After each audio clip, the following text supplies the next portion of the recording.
Salut à tous, c'est Cynthia, je suis très heureuse de vous retrouver aujourd'hui pour une nouvelle capsule CQCT. Aujourd'hui j'ai une foule de choses à vous raconter sur les émotions. On croit bien les connaître et pourtant c'est pas toujours le cas. Alors c'est parti pour C'est quoi ce truc?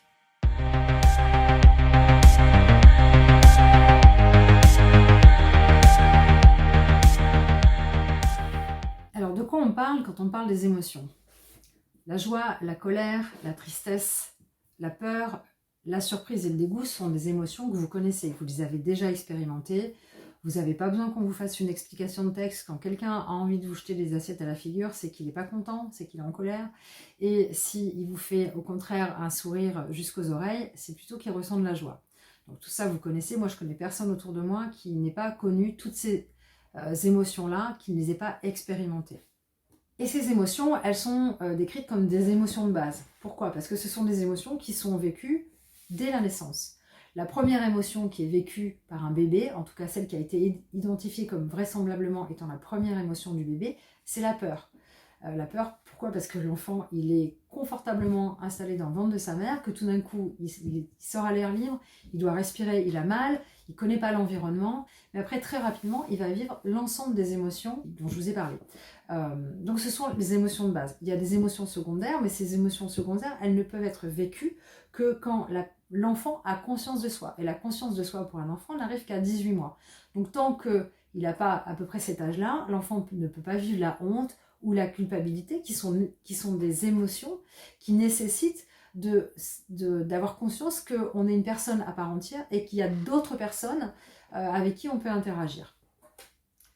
Alors, je vais passer là rapidement sur la manière dont les émotions se manifestent d'une manière générale, mais ce qui va être très intéressant, c'est de connaître vos modes réactionnels à vous. On y reviendra tout à l'heure. Pour l'instant, on va essayer de se focaliser plutôt sur la manière dont se déclenchent les émotions. Les émotions, elles ne sortent pas de nulle part. En fait, ce sont des réactions à des stimuli qui sont des déclencheurs externes ou internes.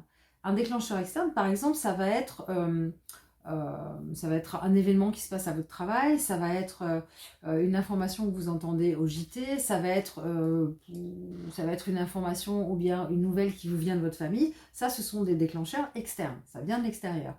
Maintenant, vous pouvez aussi avoir des déclencheurs internes. Et là, il s'agira tout simplement d'une pensée, d'un souvenir ou bien même de l'anticipation d'un événement qui va arriver, qui va déclencher une émotion. Par exemple, vous vous souvenez d'un voyage, vous vous souvenez, vous repensez à une rencontre, ou vous anticipez une rencontre, ben vous allez avoir une émotion qui est en lien uniquement avec quelque chose qui est interne et qui n'est pas un événement extérieur immédiat.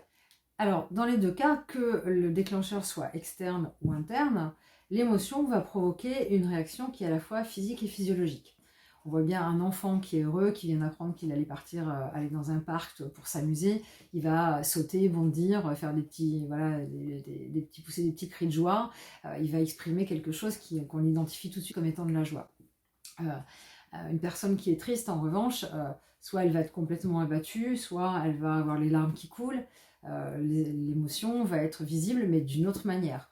La colère, elle va s'exprimer par une force dans la voix qui est beaucoup plus importante, un débit de voix plus important, un visage qui devient rouge, les yeux qui peuvent peut-être être exorbités de colère.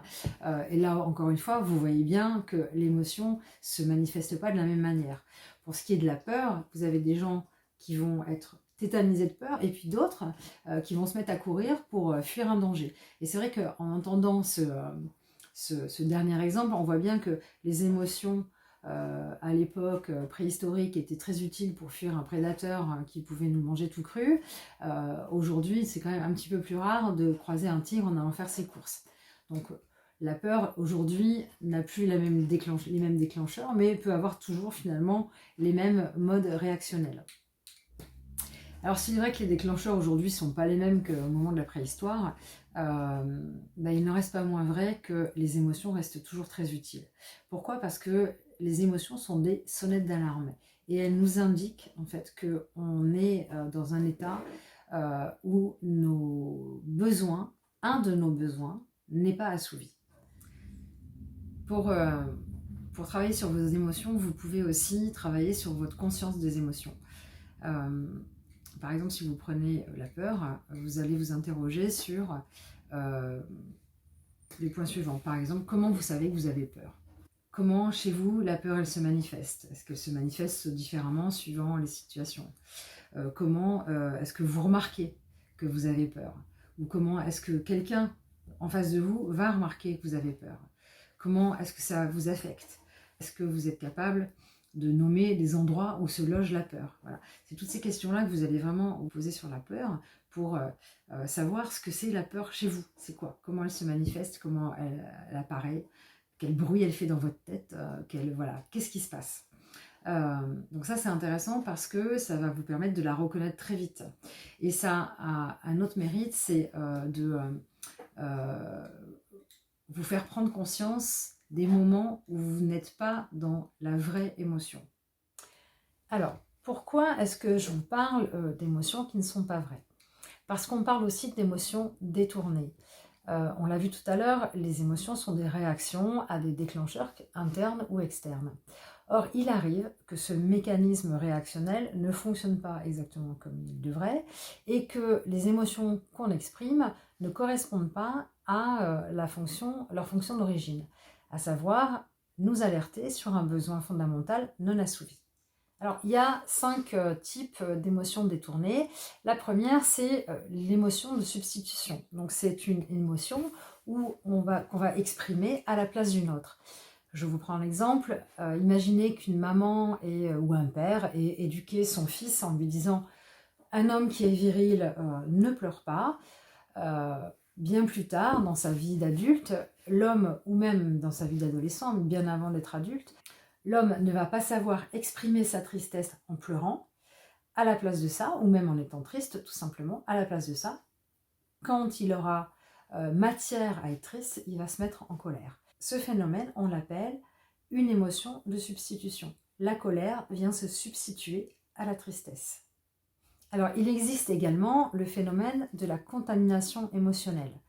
Dans ce cas-là, c'est une émotion du passé qui est réactivée par un déclencheur du présent qui lui-même n'a pas forcément énormément de choses à voir avec le déclencheur initial. Je vous donne un exemple. Une jeune femme s'est fait violer dans son adolescence. Elle a vécu à ce moment-là de la peur, de la tristesse, de la colère, de la culpabilité. Et au moment du présent où elle vit ce moment d'intimité avec un homme qu'elle aime, qu'il aime et où tout se passe bien, l'homme n'est pas violent, la relation n'est pas violente, elle est équilibrée, elle est normale, cette femme va réactiver cette émotion-là, simplement parce qu'il y a un phénomène de contamination entre le déclencheur initial et le moment actuel. Alors, toujours dans les émotions détournées, on va retrouver le phénomène d'accumulation. Dans ce cas-là, c'est un déclencheur totalement anodin qui libère les tensions accumulées par les émotions qui n'ont pas été exprimées pendant la journée. Imaginez une personne qui passe une sale journée au travail, qui tombe en panne d'essence sur le retour, qui arrive chez lui ou chez elle et qui pose les pieds sur une petite voiture et se retrouve les quatre fers en l'air au milieu de son salon. Vous pouvez imaginer la colère que va pouvoir déclencher l'ensemble de ces émotions qui n'ont pas été libérées sur le moment. Et puis arrive quand même la fin de la journée et là, trop c'est trop, donc la personne explose. Dans ce cas-là, on parle d'accumulation. Et si elle explose, c'est évidemment de l'accumulation plus une explosion. Et d'ordinaire, on dit que les émotions comme la peur, la colère, la tristesse sont des émotions qui sont des émotions négatives. En réalité, ce ne sont pas des émotions négatives, ce sont des émotions insatisfaisantes ou bien, je cherche le terme, désagréables. Voilà, pardon.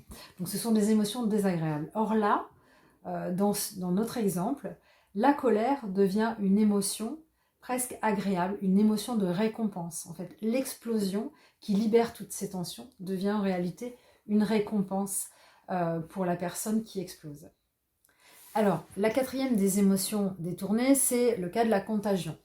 Dans ce cas-là, c'est l'émotion d'un groupe qui gagne une personne seule, même si cette personne n'est pas réellement concernée ou impliquée par ce qui se passe.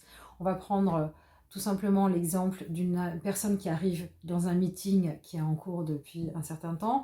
Les gens ont une émotion, l'homme ou la femme est contaminé par cette émotion. On va avoir aussi la même chose dans un groupe de supporters dans une salle de sport ou bien tout simplement dans une manif, vous allez retrouver le même phénomène. Et enfin, on parle également de transmission générationnelle des émotions. Dans ce cas-là, une personne pourrait vivre des émotions sur le même mode qu'une personne d'une génération précédente, de la même famille, mais une émotion qui n'a en fait rien à voir avec sa vie actuelle. Et dans ce cas-là, on dit que les émotions, ou on suppose que les émotions glissent de génération en génération de manière inconsciente. Alors, on sait que malheureusement, les émotions vécues de manière extrême peuvent devenir des pathologies. Par exemple, la tristesse qui peut se transformer en dépression. Il y a certaines choses qu'il ne faut pas confondre quand même, par exemple, avec la dépression. C'est tout simplement la déprime qui est un état passager, alors que la dépression, c'est un état où les symptômes qui sont identiques sont, cela dit, beaucoup plus forts, beaucoup plus graves, beaucoup plus ancrés et surtout beaucoup plus durables. Alors, de la même manière, une peur excessive peut se transformer en phobie. Ce qui est intéressant concernant ce sujet de la phobie, c'est qu'il faut savoir que le corps ne peut pas supporter une émotion intense pendant plus de 10 minutes. Ce qui veut dire que quelqu'un qui a par exemple la phobie des araignées, on va l'aider à gérer cette peur et à faire diminuer la peur de manière progressive en exposant cette personne à l'objet de sa peur. Donc en la mettant en relation, évidemment peut-être à distance, mais avec cette araignée ou ces araignées, de manière progressivement à faire diminuer l'anxiété et la peur. Le corps ne supportera de toute façon pas plus de 10 minutes l'intensité de la peur que ressent la personne qui a cette phobie. Et donc, à partir du moment où elle atteint ces 10 minutes, naturellement, la peur va redescendre.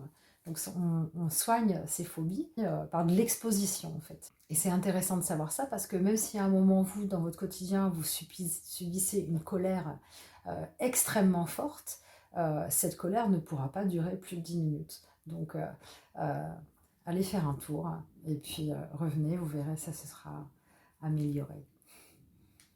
Alors, on a longtemps considéré que les émotions étaient plutôt à réprimer qu'à encourager. Il n'y a encore pas si longtemps, on disait que les femmes ne devaient pas se mettre en colère parce que ça les rendait moches, que la peur c'était pour les gens qui n'étaient pas courageux ou pour les lâches, et que les hommes n'étaient pas censés pleurer. Aujourd'hui, heureusement, les choses ont changé. On considère que les émotions ont un rôle essentiel dans la satisfaction qu'on retire de notre existence et qu'en plus elles ont des effets positifs sur les prises de décision. Elles les rendent bien plus efficaces. Et donc maintenant, on parle beaucoup plus de l'intelligence émotionnelle que simplement des émotions. Alors là, je ne vais pas continuer sur ce sujet-là dans cette vidéo parce qu'elle va être très longue et que même si j'ai beaucoup de plaisir à vous parler, je risque d'y être encore demain matin. Alors ce que je vous invite à faire, c'est d'aller voir dans la description de la vidéo et de télécharger l'exercice sur les émotions. Pour ça, vous pouvez aussi vous aider de la prochaine vidéo qui sera une vidéo sur la pyramide de Maslow et donc les besoins fondamentaux. Ça va vous aider à faire l'exercice. Et puis bien sûr, si vous avez aimé cette vidéo, laissez-moi un pouce, mettez-moi un commentaire en bas et je serai ravie de vous répondre si vous avez des questions. Je vous souhaite une très belle fin de journée. Je vous dis à très bientôt. Prenez soin de vous.